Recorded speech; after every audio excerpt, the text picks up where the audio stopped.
차원에 갇히면 모든 지식이 그 차원의 범주 내에서만 가능하게 됩니다.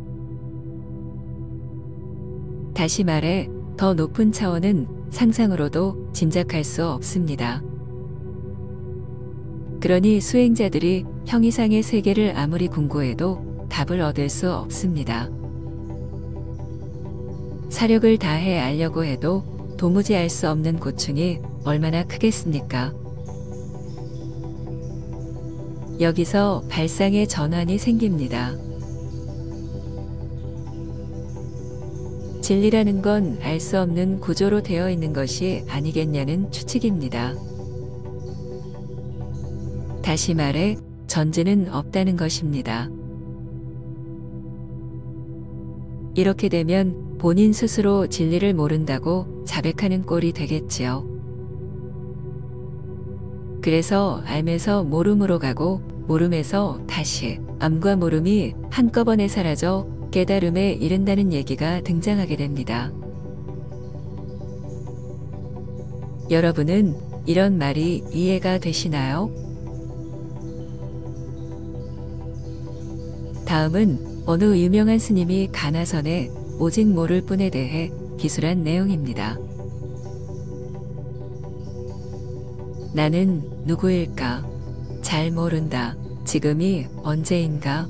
우주적 차원에서 따지면 지금이 언제인지 알 수 없다. 이곳이 어디인가? 우주의 무변어공 속에서 여기가 어디라고 정확히 말할 수 없다.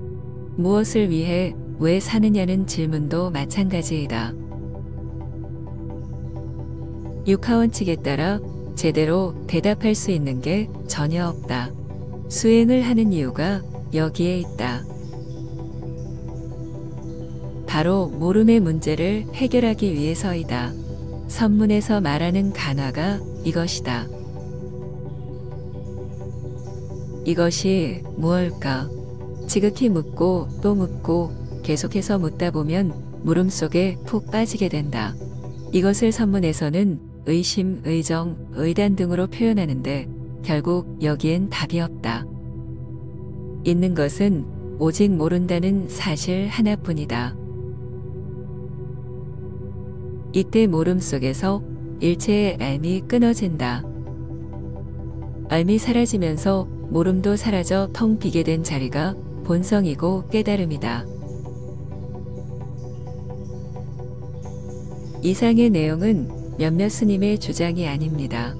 가나선을 주종으로 삼는 한국 불교의 전체적인 공론입니다. 결국 진리는 지식으로 알 수 없고 이 사실을 받아들일 때 알려고 하는 마음이 정지하면서 마음 바탕에 이르게 된다는 얘기입니다. 그래서 몰라가 깨달음에 이르는 동아줄이 됩니다. 가나선은 화두를 통해 의심을 일으킵니다. 이것은 인간이 지닌 이성을 극대화하는 작업입니다. 그래서 그 출발은 가히 수행의 정석이라고 부를 만합니다. 그런데 잘 나가다가 삼천포로 빠져버렸습니다. 진리를 알 때까지 의심을 놓지 말아야 하는데 중도에 포기하고 만 것입니다. 수행자들 가운데 화두를 통해 진리를 깨우친 사례가 나오지 않자 답을 알 수 없다는 생각이 줄을 이었고 여기서 오직 모를 뿐으로 전향하게 된 것입니다. 몰라가 되면 답을 찾으려는 마음작용이 멈추고 사마타나 윗바사나에서 오는 선정과 유사한 마음 상태가 됩니다. 이것을 좀 더 비워 해탈이나 열반으로 포장하고 혹은 아레야식에 빗대어 순수의식이나 참나를 덧씌우게 됩니다. 어찌되었든 몰라는 구도에 대한 집착을 내려놓게 함으로써 응무소주의 마음을 조성합니다. 그리고 여기서 깨달음의 실마리를 찾게 됩니다. 결국 가나선은 진리적 자각을 위해 출발했다가 중도에 그것을 포기하고 상태적 심리로 선회하였습니다. 그리고 적잖은 수행자들이 여기에다 불성을 첨가함으로써 힌두교의 참나가 되고 말았습니다. 수많은 수행 중에 용이 되어 승천할 수 있는 것이 가나선이었건만 의심을 중도 포기함으로써 이무기가 되고 만 것입니다.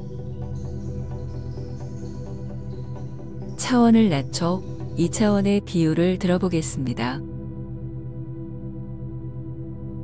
2차원의 수행자는 아무리 고차원을 화두로 삼고 공부해도 그 답을 찾을 수 없습니다. 그러니 의심의 궁극에 이르러 모른다는 사실을 확실히 알게 됩니다. 이렇게 되면 암도 모름도 다 놓아버리고 해탈에 이를 수 있겠지요. 그리고는 이 마음을 깨달음에 연결 지을 것입니다. 그런데 3차원 존재가 이런 2차원 수행자를 보면 어떤 생각이 들까요? 자신의 무식을 감추기 위해 해괴한 구실을 가져다 붙인다며 혀를 끌끌 차지 않겠습니까?